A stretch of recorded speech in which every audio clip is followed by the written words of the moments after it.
हरे कृष्ण। आपके प्रश्न में आप सबका स्वागत है। पौराणिक कथाओं में से कभी कभी कुछ प्रश्न सामने आ जाते हैं और ऐसा ही एक प्रश्न इसके मन में आया है जो आज मेरे पास आई है। उसका क्या प्रश्न है हम सुनते हैं और उसके अनुसार उसको जवाब देने का मैं प्रयत्न करती हूँ। हरे कृष्णा। हरे कृष्ण। मेरे पास एक व्यक्ति के बारे में मैं जानने के लिए इच्छुक हूँ कि उनका व्यक्तित्व का नाम है नचिकेता। हाँ, एक्चुअली मुझे उनका व्यक्तित्व कैसा था, वो छोटे थे तब उनकी क्या विशेषताएं थी, उनका व्यक्तित्व, उनके चरित्र, उनके नाम, ये सब के बारे में जानने के लिए मैं बहुत ज़्यादा इच्छुक हूँ और जानने के लिए बहुत ज़्यादा एक्साइट हो। एक्साइट। ओके। नचिकेता ये एक ऐसा नाम है जो कठोपनिषद में इनके बारे में चर्चा आती है, इनके बारे में कथा आती है कि नचिकेता कौन थे या नचिकेता ने अपने जीवन में ऐसा क्या काम किया जिसकी वजह से उनको इस तरह से प्रसिद्धि मिल गई। तो ये प्रश्न उठा है कि दान करते समय व्यक्ति को क्या करना चाहिए, क्या देखना चाहिए, क्या विशेषता होती है दान की, या दान करते समय हमें ये देखना है कि हम क्या दान दे रहे हैं। दान का मतलब ये नहीं कि कुछ भी उठा के दे दिया।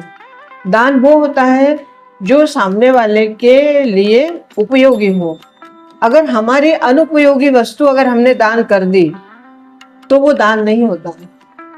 दान वो होता है जो हम दे रहे हैं, जो हम जानते हैं कि वो वस्तु हमारे लिए भी उपयोगी है, फिर भी हम उसका दान करते हैं, तब वो सही महत्व में, असली महत्व का, उसका दान का जो महत्व है वहाँ आता है। अब नचिकेता के बारे में भी ये दान के ऊपर ही ये सारी कथा आती है कि दान पर सवाल उठाने पर पिता के क्रोध में यमराज को सौंपे जाने के बाद नचिकेता यमलोक गए और 3 दिनों की प्रतीक्षा के बाद यमराज से अमरता का ज्ञान प्राप्त किया। ये एक सेंट्रल आइडिया है, बात है। अब वे एक दृढ़ निश्चयी, निडर और आध्यात्मिक जिज्ञासु के प्रतीक हैं, जिन्होंने भौतिक सुखों को, जो भौतिक सुख आप जानती हो, भौतिक सुख मतलब जो हमारे आसपास है, जो हमें मिलता है या हम खरीद के लाते हैं, उसको भौतिक सुख बोलते हैं। तो वो भौतिक सुख भी और स्वर्ग का सुख भी ठुकरा कर मृत्यु के बाद के जीवन का रहस्य जानने की उनमें उत्सुकता थी कि मृत्यु के बाद क्या होता है। और ये नचिकेता जो है वे एक ऐसा 8-10 वर्ष का बालक है जिसकी श्रद्धा अडिग थी और एक आध्यात्मिक यात्रा पर निकलते हैं वे। अब इसको आध्यात्मिक यात्रा क्यों कहते हैं? क्योंकि उनके मन में जिज्ञासा थी कि वो मृत्यु के बाद आत्मा कहाँ जाती है या मृत्यु के बाद क्या होता है, वो जानने के उत्सुक थे वो। तो जो मृत्यु के देवता हैं यमराज, वही इनका जवाब दे सकते थे। और मृत्यु के देवता के पास उनकी आध्यात्मिक यात्रा उनको ले जाती है। यम, जो कि यमराज आत्मा और परम वास्तविकता ब्रह्मा के शाश्वत स्वरूप को प्रकट करते हैं। इस जे यमराज और नचिकेता का जो आपस का संवाद है, वो संवाद ही विशेष महत्व का है, क्योंकि समय की सीमा से परे जाकर एक मृत्यु लोक का, मतलब अर्थात पृथ्वी का एक बालक यमपुरी जाता है और वहां जाकर वो आत्मा के बारे में आत्मज्ञान प्राप्त करने की जिज्ञासा रखता है। तो ये दोनों का जो संवाद है, वो संवाद ही सबसे महत्व का है जो हमें समझना है। इस संवाद के माध्यम से हम भौतिक संपदा जो हमारे पास होती है उसकी नश्वरता, आत्मा के शाश्वत तत्व और मुक्ति के मार्ग के बारे में हम समझ जाते हैं, और ये समझना ही सबसे बड़ा इस जो नचिकेता चरित्र है उस चरित्र का मेन पॉइंट है, मेन बिंदु है। और ये जो बहुमूल्य शिक्षाएं हमें मिल रही हैं पौराणिक कथाओं से, वो हमें ये सिखाती हैं कि जीवन में हम बहुत कुछ प्राप्त करते हैं, परंतु उस प्राप्ति के साथ हम उसके मोह में जकड़े रहते हैं, और मोह में जकड़ने की वजह से हमारी आत्मा बार बार वहीं पे चक्कर काटती है, मतलब उसको मोक्ष नहीं मिलता। तो ये संवाद हमें बताता है कि हमें इन चीजों से मोह नहीं रखना चाहिए, या इन चीजों के प्रति हमारा जो संबंध है वो उतना ही है जब तक हमारा शरीर है। शरीर के छूटते ही इस भौतिक चीजों से हमारा कोई संबंध नहीं रहता। नचिकेता और यम की आध्यात्मिक यात्रा के विषय में अब जो मेन पॉइंट है वो क्या है कि नचिकेता कठोपनिषद के एक अत्यंत बुद्धिमान और जिज्ञासु एक ऋषि थे जिनका नाम है वाजश्रवा। तो उनके पुत्र थे, और इन पिता ने ही मृत्यु के देवता यमराज से सीधे आत्मज्ञान और ब्रह्म विद्या का ज्ञान प्राप्त करने के लिए, या यूं कहिए कि क्योंकि वो भी एक वाजश्रवा ऋषि बहुत तपस्वी थे। अब यहाँ पे थोड़ा सा मैं अपने विचार बता रही हूँ, ये मैंने कहीं पढ़ा नहीं हूँ, लेकिन मेरे अपने विचार है कि जो व्यक्ति, जो ऋषि इतने विद्वान हैं, और विद्वान होते हुए भी वो अपने पुत्र को यम को कैसे सौंप देंगे? क्या उनकी विवेक बुद्धि उस समय काम नहीं कर रही थी कि जो अपने पुत्र को ही यमराज को दे देंगे? तो मेरा ऐसा तर्क है, या मेरे ऐसे विचार मेरे मन में आ रहे हैं कि एक इतना प्रतिष्ठित, बुद्धिमान और इतने विद्वान ऋषि अगर अपने पुत्र को यमराज को देते हैं, इसका मतलब इसके पीछे उनकी कोई विशेष धारणा होनी चाहिए, क्योंकि वो जानते थे कि उनका पुत्र अत्यंत प्रज्ञावान है, और ऐसे पुत्र को अगर आत्मज्ञान मिल जाए तो वो अति श्रेष्ठ हो जाएगा। और वो आत्मज्ञान कौन दे सकता है? यमराज के अलावा और किसी के पास आत्मज्ञान देने की सामर्थ्य नहीं था।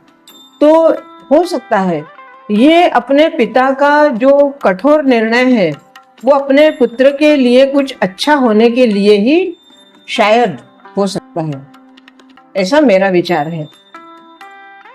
तो यहाँ पर जो कथा है वो ये बताती है कि वाजश्रवा ऋषि ने एक यज्ञ किया था, और उसी के संदर्भ में पिता ने पुत्र को यमराज को सौंप दिया। परंतु उसके पहले हमें नचिकेता शब्द का अर्थ समझना होगा। नचिकेता किसको कहते हैं? नचिकेता का अर्थ क्या है? अग्नि, वह अग्नि जो अनंत चक्र में ऊर्जा नहीं खोता है, मतलब ऐसी अग्नि जो ब्रह्मांड के अनंत चक्र में घूमने के बाद भी अपनी ऊर्जा को कायम रखता है, उसको कहते हैं नचिकेता। जो सत्य की खोज के लिए सब कुछ त्याग देने वाले जिज्ञासु को दर्शाता है, जो सब कुछ मिलने के बाद भी जब आप उस वस्तु का त्याग कर देते हो, जबकि भौतिक वस्तु आपके जीवन के लिए आवश्यक होती है, लेकिन फिर भी आप उसका त्याग करते हो, तो वह त्याग कर देने की जिज्ञासा वो नचिकेता है। नचिकेता का एक अर्थ और भी आता है कि न अर्थात अस्वीकार करना, चित्त अर्थात चैतन्य, और केतु अर्थात गति या स्थान। तो जो भौतिक सांसारिक मोह को अस्वीकार करके और सर्वोच्च ज्ञान की ओर बढ़ता है, जो ऐसा ज्ञान जो कभी समाप्त नहीं होता, और ऐसा ज्ञान जो आपको एक सर्वश्रेष्ठ की श्रेणी में ले पहुंचता है, उसका नाम है नचिकेता।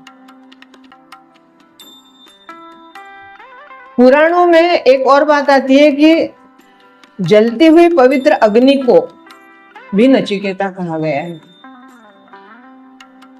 तो संक्षेप में अगर हम कहें तो नचिकेता सत्य की खोज में निडर होकर मृत्यु का सामना करने वाले सांसारिक इच्छाओं से मुक्त शाश्वत ज्ञान की खोज का नाम है नचिकेता। इतने सारे उसके अर्थ निकलते हैं।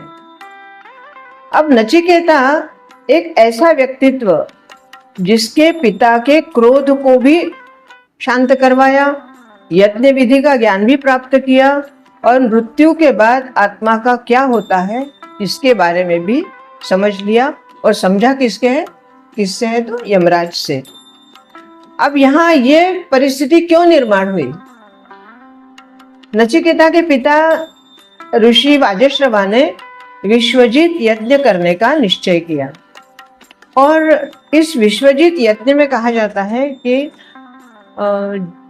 विशेष दान कोई किया जाता है। जैसे अभी ये दान का प्रसंग है तो कोई विशेष दान किया जाता है और उस विशेष दान में अपने सबसे प्रिय वस्तु जो हमें, जिसको कहते हैं हम कि जान से भी प्यारा, हमारा सबसे प्यारा या हमें जो सबसे प्रिय है उस वस्तु का दान करना, या उस जो भी है हमें सबसे ज्यादा प्रिय कौन है उसका दान करना है।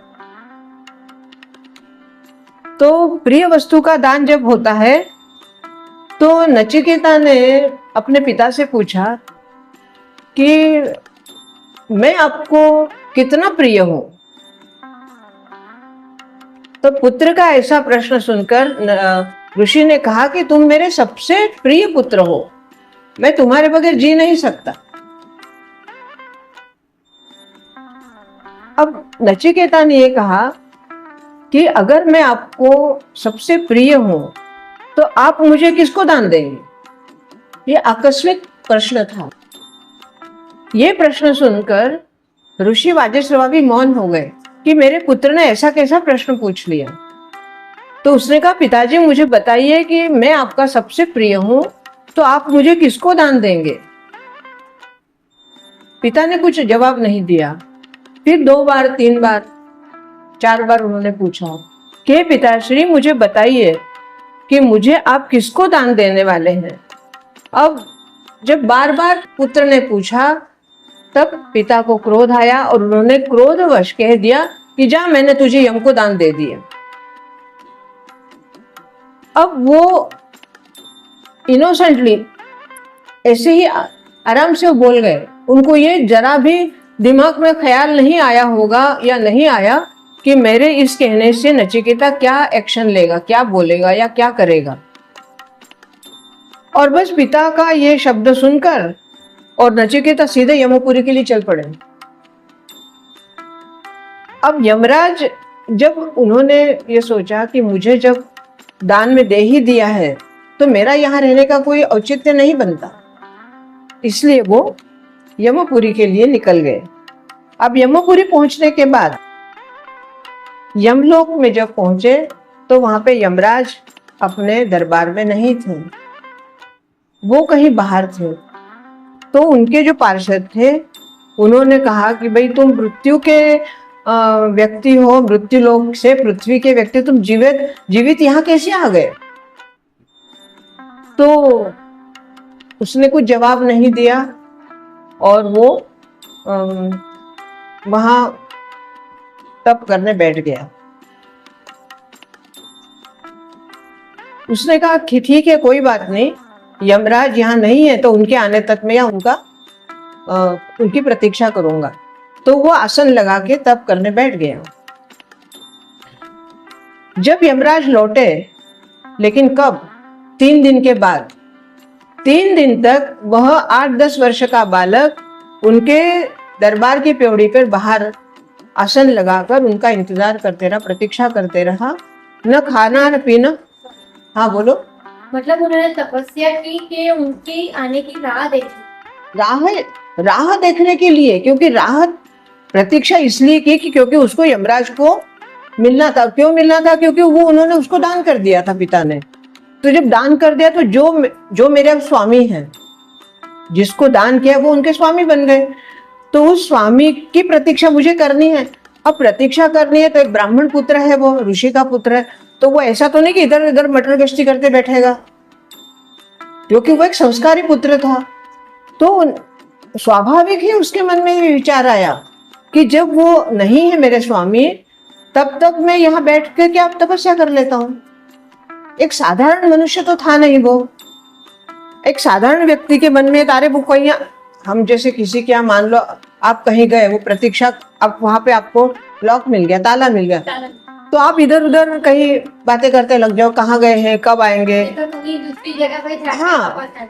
ऐसा। लेकिन वो ऐसा, क्योंकि वो ऋषि पुत्र था, तो वो वहां पे बैठ के तपस्या करने लगे। और जब 3 दिन बाद यमराज लौटे तो उन्होंने सेवकों से पूछा कि भाई ये कौन है और जीवित यहाँ कैसे आया। बोले ऋषि पुत्र है, ब्राह्मण पुत्र है, और ये आपकी प्रतीक्षा कर रहा है। तो माँ यमराज ने उसको कहा कि उनको दुख हुआ कि मेरी वजह से एक ब्राह्मण पुत्र को 3 दिन प्रतीक्षा करनी पड़ी। तो यमराज ने अपने प्रायश्चित्त के तौर पर, क्योंकि वो धर्मराज है, तो उन्होंने अपने प्रायश्चित्त के तौर पर उसको कहा कि हे ब्राह्मण पुत्र, मेरी वजह से तुम्हें 3 दिन तक प्रतीक्षा करनी पड़ी, तो अब मैं तुम्हें 3 वरदान देता हूँ। मेरे प्रायश्चित्त के बदले तुम 3 वरदान मांग लो और यहाँ से वापस पृथ्वी लोक जाओ। तो उसने कहा कि मुझे मेरे पिता ने आपको दान कर दिया है। तो यमराज ने कहा ठीक है, मैं तुम्हें दानत्व से मुक्त करता हूँ, मैं तुम्हें दानत्व से मुक्त करता हूँ और अब तुम पृथ्वी लोक जा सकते हो। मैं तुम्हें 3 वरदान देता हूँ, तुम 3 वरदान मांग लो और वापिस जाओ। तो पहला वरदान उन्होंने कहा कि पिता के क्रोध को शांति दो, अर्थात पिता का क्रोध समाप्त हो जाए। उन्होंने कहा तथास्तु। फिर दूसरा वरदान लिया, एक ऐसी अग्नि विद्या, यज्ञ विधि जो दुखों का अंत कर दे, ऐसी विधा मुझे बताओ। यमराज ने वो विधा इसको बताई। अब तीसरा प्रश्न उन्होंने पूछा कि मृत्यु के बाद क्या होता है,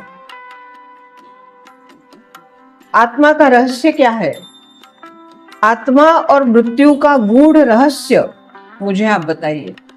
तो यमराज ने कहा कि हे पुत्र, इस तरह से मैं तुम्हें ये सब बातें नहीं बता सकता। तो उन्होंने, नचिकेता ने कहा कि मुझे इसके सिवा और कुछ नहीं चाहिए, मुझे इसी का ज्ञान चाहिए। नचिकेता के वैराग्य को देखते हुए उन्होंने कहा कि ठीक है, मैं तुम्हें, उन्होंने प्रलोभन दिया, स्वर्ग का सुख, अप्सराएं, सूर्य सृष्टि का सुख, वैभव, समृद्धि, धन। तो नचिकेता ने कहा मुझे कुछ भी नहीं चाहिए, मुझे सिर्फ वही ज्ञान चाहिए जो मैंने आपसे पूछा है। तब यमराज ने उसके वैराग्य के ऊपर प्रसन्न होकर कहा कि तुम कुछ और वरदान मांग लो इसके बाद। तो वो दृढ़ थे, नचिकेता अपने प्रश्न पर, अपने जिज्ञासा पर दृढ़ थे। उन्होंने कहा मुझे, हे यमराज, मुझे इसी का ज्ञान चाहिए। तब हार कर उन्होंने, यमराज ने उसको आत्मज्ञान दिया और यमराज ने समझाया कि आत्मा अजर अमर है, उसका न जन्म होता है ना ही उसकी मृत्यु होती है। उसे आत्मज्ञान का उपदेश दिया। जब आत्मा शरीर से निकल जाती है तो निकल जाने के बाद उसका क्या होता है, वो कहाँ जाती है, उसको यमराज कहाँ भेजते हैं, या उस आत्मा का अगले शरीर में अगर उसको भेजना है तो उसकी विधा क्या है, वो सारी बातें उन्होंने उसको समझाई और आत्मज्ञान दिया कि तुम खुद आत्मज्ञान से ये समझ पाओगे कि आत्मा कहाँ जा रही है। तो नचिकेता वो वरदान लेकर वापस पृथ्वी पर आए। अपने पिता बहुत दुखी थे पुत्र के जाने की वजह से। तो पिता ने उसको गले लगाया, कहा हे पुत्र, तुम कहाँ चले गए थे। बोले पिताश्री, आपने जहाँ मुझे भेजा था मैं वहीं गया था, यमपुरी जाके आ रहा हूँ। यमराज ने मुझे जो ज्ञान दिया वो मैं आपका आभारी हूँ कि आपकी वजह से मुझे ये ज्ञान मिला। अगर आप मुझे दान में नहीं देते तो आज मैं इस ज्ञान से वंचित रह जाता। इस तरह से पिता का क्रोध भी शांत हुआ और नचिकेता ने आगे अपनी तपस्या की। अब नचिकेता की इस कहानी से, जो कि कठोपनिषद से ली गई है, हमें क्या शिक्षा मिलती है? कि यह कहानी हमें यह समझाती है कि जीवन, मृत्यु और आत्मा के रहस्यों को हमें समझना है। किसी के मृत्यु होने पर, अर्थात किसी के आत्मा निकल जाने पर जो हम विलाप करते हैं, वो विलाप ना करते हुए हमें ये समझना है कि आत्मा अजर अमर है, उसकी मृत्यु कभी हो ही नहीं सकती। जिस तरह से मतलब कि वो हमारे अंतर आत्मा में हमेशा रहेंगे। आपका कहने का मतलब तो वही नहीं, देखो, अंतरात्मा, हम भी एक स्वतंत्र आत्मा, हमारी देह में जो आत्मा है वो भी एक स्वतंत्र आत्मा है। और जो हमारे कोई जो भी हमारे लोग, हमारे घर में से या हमारे रिश्तेदार में से जो भी कोई या कोई अन्य व्यक्ति भी, जब उसकी मृत्यु हो जाती है, अर्थात आत्मा निकल जाती है, तो हम विलाप करते हैं। तो वो विलाप हम किस लिए करते हैं? वो हाँ, लेकिन वो ये कहानी, ये कथा हमें यही समझा रही है कि, और रामचरितमानस में भी इसी के बारे में भगवान राम ने तारा से कहा था, बाली की पत्नी, मंदोदरी से कहा था, रावण की पत्नी, कि भाई तुम किस लिए विलाप कर रही हो? अगर तुम शरीर से प्यार करती हो तो शरीर तो तुम्हारे सामने है, और अगर तुम आत्मा से प्यार करती हो तो आत्मा तो कभी मरता ही नहीं है, आत्मा अजर अमर है, तो तुम विलाप व्यर्थ में कर रही हो। तो यहाँ भी यही बात है कि जो तुमने अभी पूछा कि अंतरात्मा, जब हमारी आत्मा स्वतंत्र है, उनकी आत्मा स्वतंत्र है, तो हम विलाप सिर्फ उनसे विरह की वजह से करते हैं, और यही नहीं करना चाहिए, क्योंकि प्रत्येक आत्मा स्वतंत्र है। विलाप सिर्फ ये बाह्य भौतिक जगत का है, आंतरिक जगत का नहीं है। अगर तुम आंतरिक जगत समझोगे तो विलाप की आवश्यकता ही नहीं होगी। उस आत्मा को मुक्त होने दो। तुम्हारे विलाप करने से वो आत्मा दुखी होती है, वो इस शरीर को त्याग चुकी है, उसको स्वतंत्र रूप से जाने दो। जहां उसका गंतव्य है, जहां उसका स्थान बना हुआ है, वहां जाने दो उसको, विलाप नहीं करना है। तो यहाँ पे कठोपनिषद की इस कहानी से हमें यही पता चल रहा है कि आत्मा अजर अमर है, और हमें उस अजर अमर आत्मा के लिए कभी विलाप नहीं करता है। तो जहाँ तक मेरी आशा है, तुम्हारे प्रश्न का जवाब मैंने अपने बुद्धि के अनुसार दिया है, तो आशा करती हूँ तुम्हें संतुष्टि हुई होगी। और मेरे जो वीडियो सुनने वाले हैं उनको भी मैं यही कहना चाहती हूँ कि आत्मा स्वतंत्र है और आत्मा अजर अमर है, इसलिए आत्मा के लिए कभी भी दुख नहीं करना चाहिए। आज के लिए इतना ही। बहुत बहुत धन्यवाद। हरे कृष्ण, हरे कृष्ण। हरे कृष्ण।